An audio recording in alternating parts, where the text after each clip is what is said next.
sharing great stories. Vicky, thank you a million times over for joining us, sporting a very timely t-shirt, I see. I usually let my guest introduce himself only because you're going to do a much better job of it than I ever will. So take it away. Who is Vicky? Well, thank you for having me on, Alex. I really appreciate it. I look forward to listening in on this episode and all of the other greats that you're bringing onto this podcast.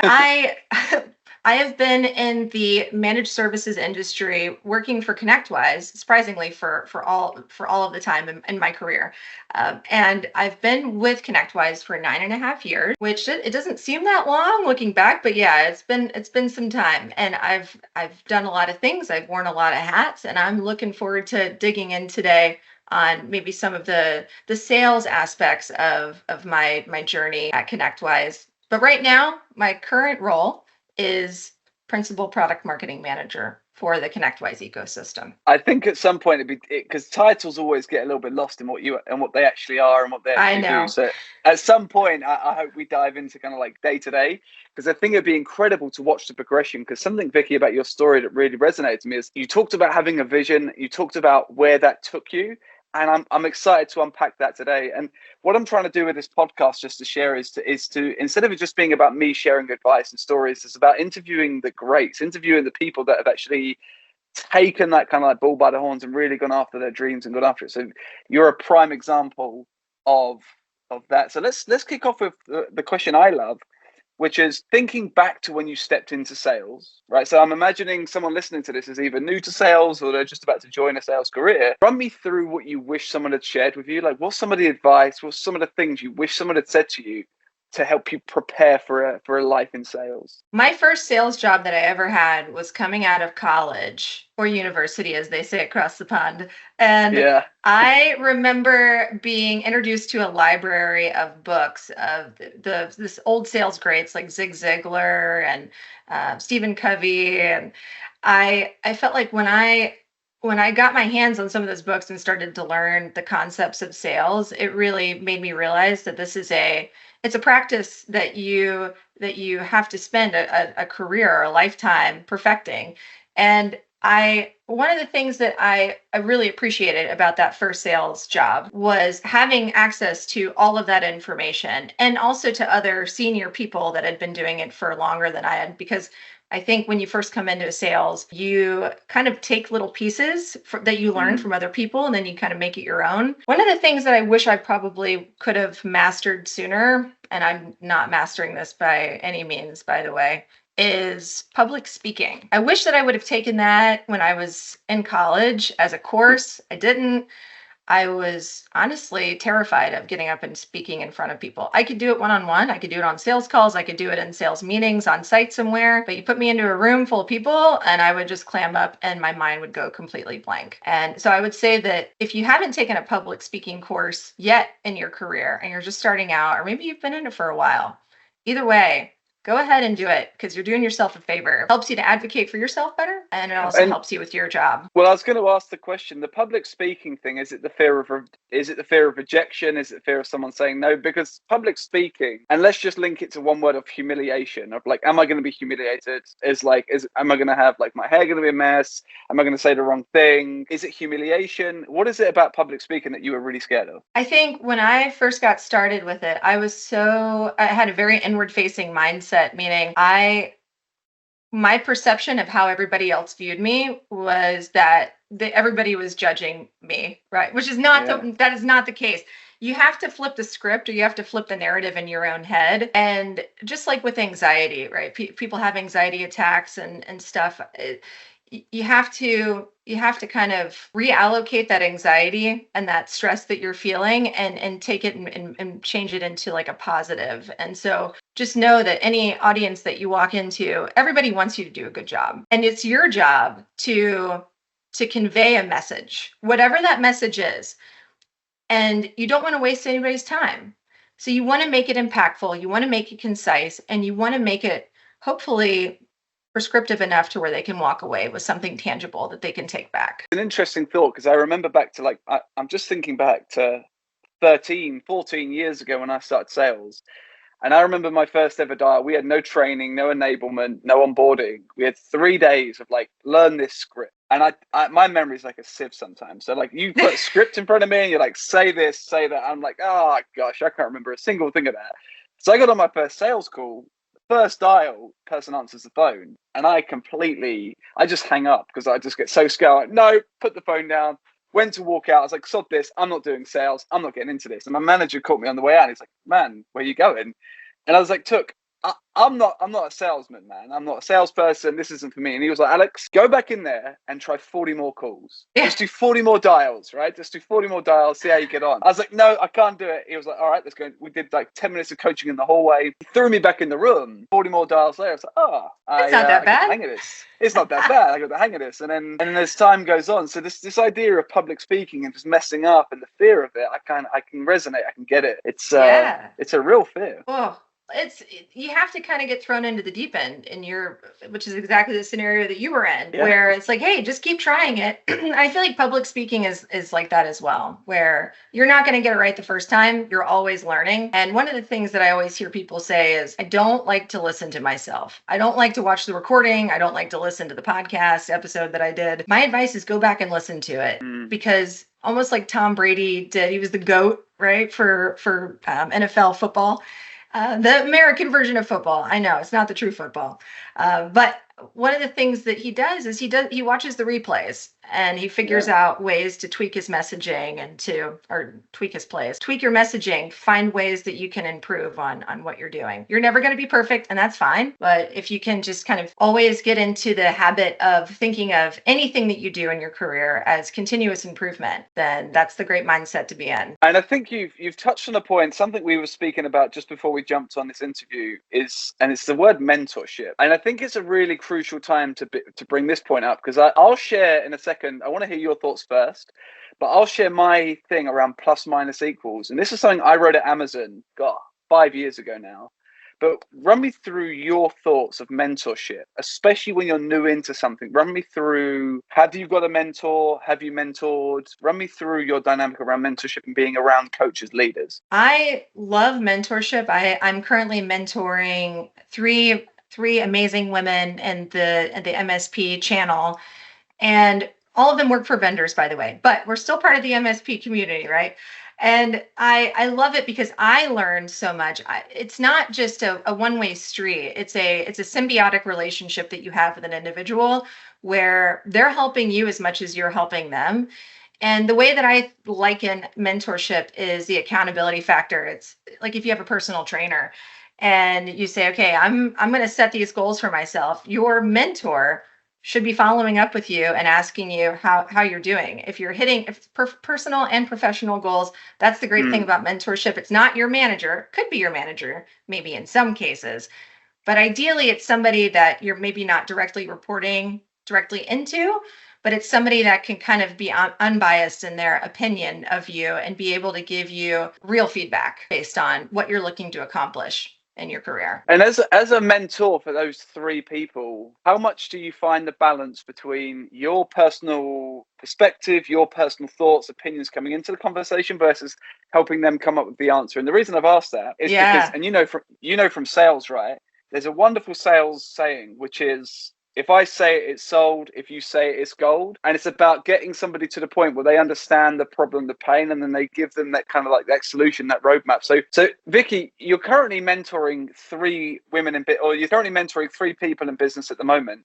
Run me through how you found the balance between personal perspective of like your experience coming into the conversation, but also helping and guiding these people kind of come up with the answers, the strategy, the process moving forward. I have a lot of opinions as a person. And when you're a mentor, you have to be unbiased and you have to understand what their goals are, or maybe ask the exploratory questions to help them to understand and discover that for themselves.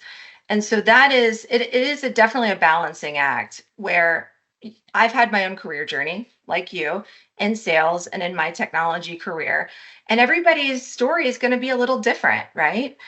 But at the end of the day, I think what's key to all of this is that if you're stepping up and you want to have somebody mentor you, you got to be willing to do the work as well. And I think that that's where helping to discover those things on your own is super beneficial. One of the things I'm working through with one of my mentees is documenting. It's not, when I say documenting, I know salespeople are like, oh my God, I know. I feel the same way. Another process. Yeah, another process. But it's more of I'm going to go back to the word mindfulness. It's a mindfulness practice of taking your own self through your journey. Where did you begin? What was your middle? And then what is your end? Or where are you at the present? And if you've never done this before, I highly encourage everybody out there to do it, because you'll be really surprised by some of the revelations that you come up with yourself. And I think that's the point of mentorship, right? Is that you are leading somebody to the answer, but they have to discover what that answer is for themselves. There's a really cool little exercise I was given years ago by a really, really good friend of mine. And he's much older than me, by the way. It's kind of great. A lot of my friends are sometimes double my age, right? I'm 32 right now. Some of my friends are like 65. 70. You're an old soul. Well, kind of.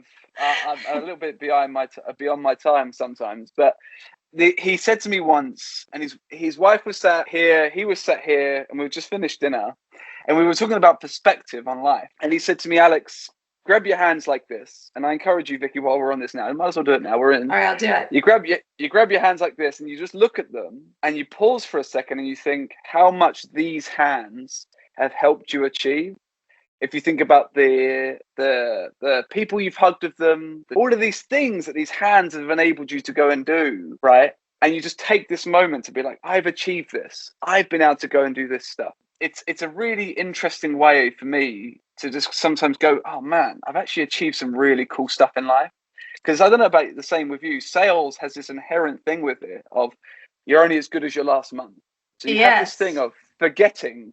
This is a great topic. Yeah, you're only as good as your last month. And that's why, like, I still sell now, but I prefer the coaching side, because for me, it's more of a progressive journey. It's just like, let's just see where we are today. Because like training is not linear. It's not like, well, you go from A and then you go to B and then you go to C. It's not like that. Like if someone comes in and they want to talk about Z and then we go to G, like I have to be able to like join them there. And I think we get lost with that sometimes of like, oh, you need to hit your number. Hit your number. Nah, you can sometimes just go, I've done a good enough job this month. I'm doing good. It's a tough balancing act. Yeah, you do. It's interesting that you mentioned that, because the highs and the lows happen in sales. They happen in and no matter what you do within your career, within any type of position you'll ever hold. And I think practicing that mindfulness of look at what these hands have accomplished in this lifetime is so important, especially when you're in those lows. It's like go back to your plan and take a look for yourself at all of the things that you've done and visualize where you want to go next. One of the things that the IT Nation Evolve groups do, which I know you're heavily involved in, is the visualization exercise of what's the legacy that you want to leave behind. And well, I know that sounds like pretty crazy to think about when you're just getting started in your career. Your vision might change over time, but I think holding on to that is something that can help to drive you through some of the lows. And like you said, you're never going to be perfect. You're never going to hit 200% to quota every single freaking month. And that's okay, because you're human. It's something I regularly think about, is because if I look at who I'm training right now, how I'm training, it's a dream that Alex leaving Amazon got 5 years ago was thinking this isn't possible, right? There was a belief in my heart, but like I just couldn't see it. But yet today I'm sat here, I'm training some of the greatest MSPs around, some of the best vendors around. And it's this kind of feeling of, oh man, you can actually achieve it. And Discover Phenomena was, we're going on this new journey now of transitioning away from sales training and moving more towards cultural alignment, while also helping and training young kids for free in sales. And even now I think I was saying to you before the interview, I'm getting overwhelmed with it all again. I'm like, oh man, how can we do this? I'm trying to move towards cultural alignment. And I'm trying to build a charity for like young kids to be trained for free in sales, like 19, 20-year-olds. And I can kind of see it, but I can't see the roadmap yet, but I can believe it. And I think it transitions nicely into the question I'd love to ask you, which is, during your sales career, what was some of the things that kept you driven towards that end goal? Like what were you imagining your dream could become, or your career could become? I think it was watching the people around me, watching the other greats around me, that kept me going. Because when you're getting started in your career in sales, or any career, and in the technology industry, there's so much you can learn from everyone. It could be bad examples of what not to learn and what not to do, or what to carry forward. And I'll be honest with you, by the time I got to ConnectWise, I'd been in sales through a couple different industries. I had worked in the fitness industry. That's where I got my start. I'd worked in selling luxury goods. I worked in banking. Actually, that's how I got my job at ConnectWise. I had a friend that worked at ConnectWise, and I was trying to win the deposits over to the bank that I worked at. And so I said, yeah, sure, you can give me a tour. And then it became an interview. And I was over 30 years old at that point, folks. I wouldn't consider myself a late bloomer, but I was not an early bloomer into technology. And I didn't know any of the acronyms. It was overwhelming. But at the same time, I wanted to learn it all. I knew that what I was stepping into was an industry that there was a lot of heart and a lot of soul. And when you tap into that feeling, but you don't know everything yet, there's like this innate curiosity that you have to continue to find to drive yourself forward. And I think that that's the reason why I've just driven forward for so many years, because I want to help the managed services community. The technology industry is evolving at an alarming rate, with AI obviously as the next technology revolution that we're all trying to still get our hands around. And it's a challenge that I think everybody should be all in on, and should be invested in learning more, not just about hitting quota, but really learning about the industry and the needs of the managed services industry to be able to help be one of the people in the fight to, again, lift all the boats, right? It sounds very altruistic, but I'm trying to say that, yeah. No. It's interesting because, and I'm going to be devil's advocate here. The technology industry is progressing in a strong way. Yeah, there's always going to be a human at the other end of the phone and the other end of the computer. And one of the things I'm trying to bring balance to, a question I went into Amazon, and I talk about Amazon so much because it really defined my career in sales training in the technology industry. Because what Amazon, for all its flaws, and whatever your opinion of it, for all of its flaws, what Amazon did get right and still gets right is its balance between technology and innovation and heart-centered or customer-centric approach to sales. And I think where you'll see technology take over is a lot of the mundane manual tasks that need to be done at scale and quickly. Technology will take over. The companies, though, that double down on experience and relationship and start to ask the question, how do I want to leave my customer feeling? Which, funny enough, when I do foundational sales training to like BDRs, SDRs, the first thing we go through is like, what are the foundations to creating a phenomenal experience? Like, what do you need to have in place and do for a customer to feel like, oh man, someone actually understands me, and for that sentence to actually resonate. So it's going to be a really interesting time over the next X amount of years to see the development of technology, but also how people will still demand a relationship. And it was, I think, for a long time, it will still be the center of every successful deal. It's the relationship, how you leave someone feeling. So it's a really, really interesting point. So that kind of brings us on to like where Vicky is today. So you run us through, you started in sales at what role? Run us through your progression. I started out in sales at ConnectWise in 2015 as an SDR. So I was right there along with all of the SDRs that were coming out of university, and this was their first job. And here I was coming in with 2 master's degrees and a banker, salesperson that had worked in a few different industries before coming into ConnectWise. And at the time, I didn't realize it. Now I do, that the short-term loss was my long-term gain. And I'm so glad that I stuck it through. I took a pay cut coming to ConnectWise. And at the end of the day, that I couldn't even imagine being in any other industry. It's such a great industry to be in. And because you are always learning, there's so many things going on. You have to learn how to quiet out the noise and kind of create that focus for yourself of, what are the things that you want to learn? What are the things you're passionate about, right? That can help to propel you in your career. But one of the things that a friend of mine told me a long time ago when I was in the sales team was, do you want to, you're coming to a fork in the road, Vicky. Do you want to get to the point where you are helping to create the strategy for the organization, or do you want to be executing the strategy? And at that point, I really felt like I'd checked a lot of boxes in sales, and I felt comfortable with moving on to that next evolution of who Vicky was. And so I think one of the things to remember, if you're just getting started in sales, don't rush it. Take the time to really scope it out and figure out what's out there. And then again, consume it in bite-sized chunks, and you'll know when the time is right. But always connect with other people. Like you mentioned, Alex, it's the human connection to prospects and to clients, but it's also the human connection within your own organization.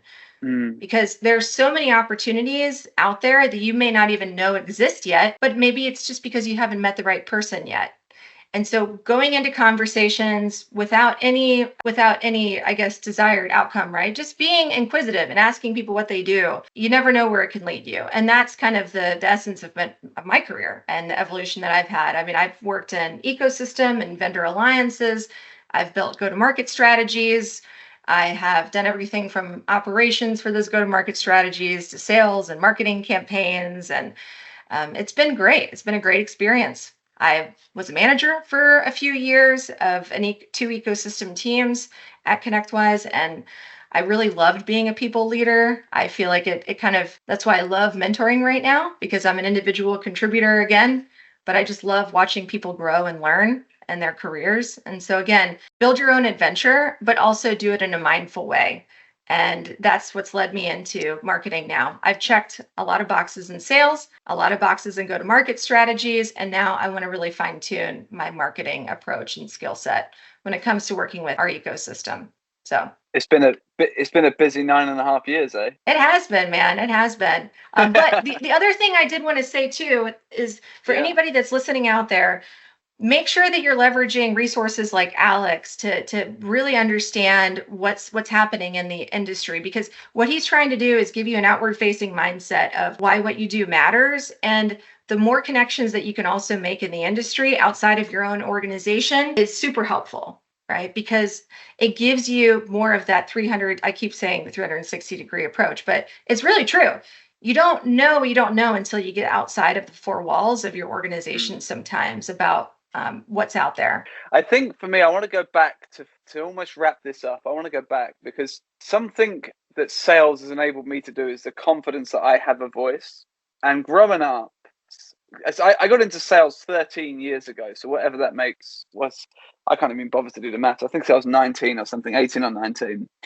And back then, I didn't understand how to talk to different levels of people. I didn't understand authority. I didn't understand how do I address Vicky versus how do I address friends? How do I address a boss versus how do I address the boss? And I think what sales enabled me to go and do is understand how different people want to be spoken to, which nowadays we will call it archetypes, or you call it personas, or you'd call it, like, if you go down the disc route, you got kind of different disc personas. Yes.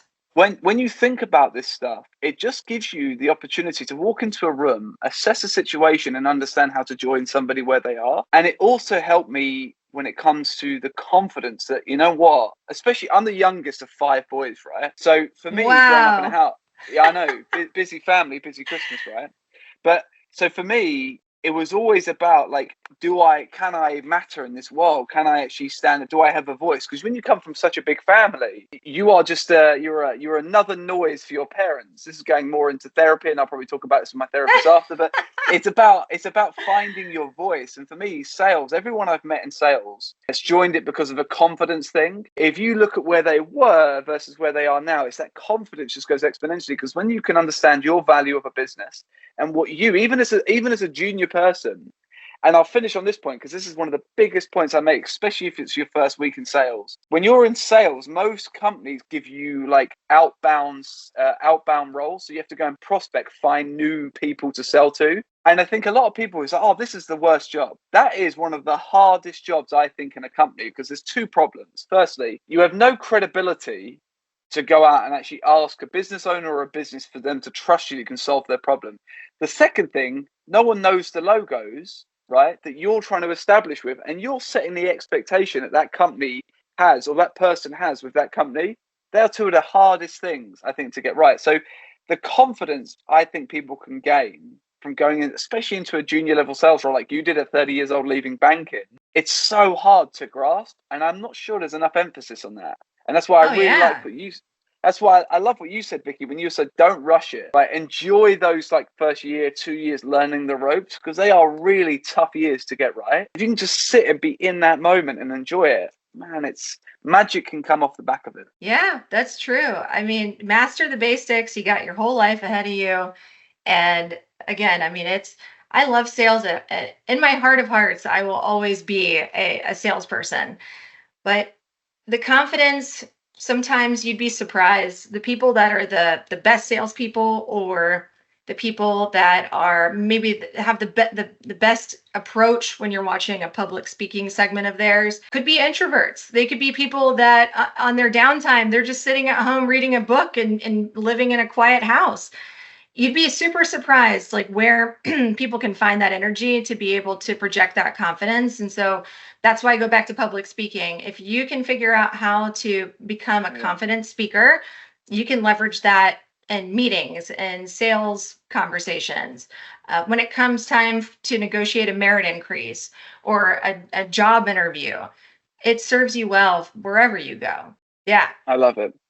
I'm going to do two things. I'm going to finish on final tips, and then I'm going to throw a random question at you to finish off with, Vicky. You cool with that? I love it. Yeah, I love random things. So, let's do it. So give it. What's one top tip that you've got for sales? And it could be anything from coming into the first job. It could be selling to someone, whatever you want it to be. What would be just a golden nugget, a top tip that you'd give away? I would say make sure that you take notes, and you go back through those notes, and because again, you're going to find different personalities in sales and different ways that people do things, and you're going to go to a million trainings. But I think that however you can kind of take that information that's being presented to you, because it's going to be like drinking from a fire hose, and consume it in a way that helps you, like that's the hardest part, because I think that a lot of it is trial by fire, and the last thing that you want to do is feel like that for a few years, right? So like the quicker that you can get up to speed, the better. Don't kill yourself doing it, by the way, because I felt like I was going to kill myself doing it. But I think that, again, it's journaling or something, right? You have to create a mindfulness practice. And because I think you told me that you meditate. Don't you meditate? Oh, man, I'm blessed with ADHD. So for me, like the amount of times I've seen something out the window just on this interview, and I've looked out, I'm like, Alex, just concentrate on what's in front. Yeah, focus on the interview. But my thing is the first 5 minutes of every day, if I can capture that, I'm pretty good. But if I get up and I'm like, oh, let me just check that one email I saw coming at like 9 o'clock let me just check that, it's game over. The day's ruined. Yeah. So I'm sat down. I'm not official meditating then. No, officially, yeah, I do. So I get up every day at the same kind of time, 5:10 every day, and my ritual is I stretch, I kind of open my heart up, and then I meditate. And how I meditate is really it's quite unique, I feel, is that I imagine I'm sat in a field and there's a tree in the background that I'm focusing on, and all the things I want to get achieved are leaves that fall off the tree. And as they fall off the tree, it's like my intention going out of like, oh, I'm going to get that done. I'm going to get this done. I'm going to get that done. I want to feel like this today. I want to get, and it's nothing like, it's not work related, by the way. It's feeling related. Because remember something, this is sales for everyone. And if you're talking about taking notes, everyone listening, I'd note this down. People buy with emotion and justify with logic. So our thoughts, if we can attach an emotion behind something we want to do as like an outcome, we can then attach an emotion of, oh, I'd love to feel like that. Then the drive to want to go and do something can then be justified with logic. Oh, if I feel that good, that might motivate me to then go and do this. Oh, I feel great about that. And then it's off to the races. Whereas most people are like, just have this arbitrary to-do list or this just to-do list. Oh, and it's painful. Whereas, oh man, you know what? If I get that done, I feel like it's really, really good. So yeah, I meditate. You have to shift your perspective. You have to shift your perspective a little bit. Yeah. And you have to change your mindset for sure. So that way you're able to do things that maybe don't seem very enjoyable, but are going to help you in the long run. And I feel like, again, if it's note taking, if it's journaling, meditation, finding that mindfulness, one of the things that I wish I probably would have done sooner when I got to ConnectWise was working out in the morning. I swear it will change your sales conversations. If you come in, you've already run on the treadmill or run outside, or you went to the gym, pump some iron. It does feel really good because you've already had conversations. You've already kind of challenged yourself in a different way, and so it can kind of take the pressure off a little bit and make those conversations a little bit more purposeful and intentional when you're talking to a prospect. Let's go into the final question, which is favorite dessert and why? Creme brulee. Creme brulee. Run us I through love the crunchy top to a creme brulee. Caramel? I just love, yes, I love cracking the top of that sugar coating across the creme brulee. It's like the most satisfying sound ever. And yeah, with the vanilla bean underneath, that's my jam. That is, if I could eat that every day, I would be 500 pounds. But I do that's love it. That's why we go to the gym, pleasure. Isn't it? I thought that's why we went to the gym. Is that's the only reason I cycle and I train as much as I do. It's not, I would be in such good shape if I stopped eating what I eat, man.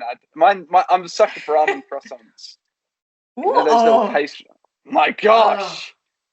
Those are so good. Listen, yeah, we didn't talk about breakfast or dinner because I feel like that would be my breakfast go-to would be the almond croissant. It's so funny you say that. It's so funny you say that. So I said to someone once, I was saying to them, like, if you were on a date, right, and you were with a girl or a guy and they ordered dessert first, like, would that be a red flag? And they were like, hell yeah, I'd be walking out. And in my head, I'm like, man, I always want to go to dessert first, only because you can tell a lot about a restaurant from desserts. If they've got bog standard like nonsense on there, it's like, it's going to be average food. If they got banging desserts, though, you can tell it's going to be a good night. And plus, it's got to be sometimes unconventional. So run us through breakfast. So you're on that topic. Let's hear it. What's breakfast? Are you an intermittent faster? Yes, I am. I feel like I get on meetings so coffee is the first thing I have in the morning. Yeah. And I try to do a better job of eating breakfast, but that's why I love conference food. I love getting the croissants and the fresh fruit. And not that I've been to Europe a lot, but I do love that when you go to the breakfasts at the hotels, they've got like the meat tray and the cheese tray with the croissants. Yeah. I feel like Americans are doing it wrong. You don't have to just eat sugary cereal every morning. Right? Well, there's so many other ways that you can do it. Well, don't read up on insulin levels after sugary cereals. I'll ruin the rest of your day. So that's all I'm saying. I'll throw that grenade. Anyway, Vicky, I want to say, what is it? 47 minutes of absolute gold. There's some real nuggets hidden all the way through that. So I value everything you shared today. Any closing thoughts? Any kind of final things that you feel is worth to share? I would say that for anybody listening in, this is a practice, and this is something that you have to put the sweat equity into every day. And some days are going to be harder than others. And I think you're in sales, if you can build that tenacity to get up as soon as you get punched in the gut or the stomach, right? That only makes you a better person and a better salesperson and a better person for your organization. So what I would say is you got to give those moments the time that they deserve, but don't stew in it. Don't let yourself stew in it because there's so much potential out there for you that you just have to, again, create that mindset of, I'm going to go tackle this. Today, I'm going to let myself feel like this, but tomorrow I'm going to go and I'm going to kick some butt and I'm going to show the world what I can do. Remember to look at those hands. I'm looking at them. I need a manicure. Look at those hands. I think, well, so do I. I think this should be our thumbnail. Vicky, hold your hands up like this. This is our thumbnail. There you go. I love it.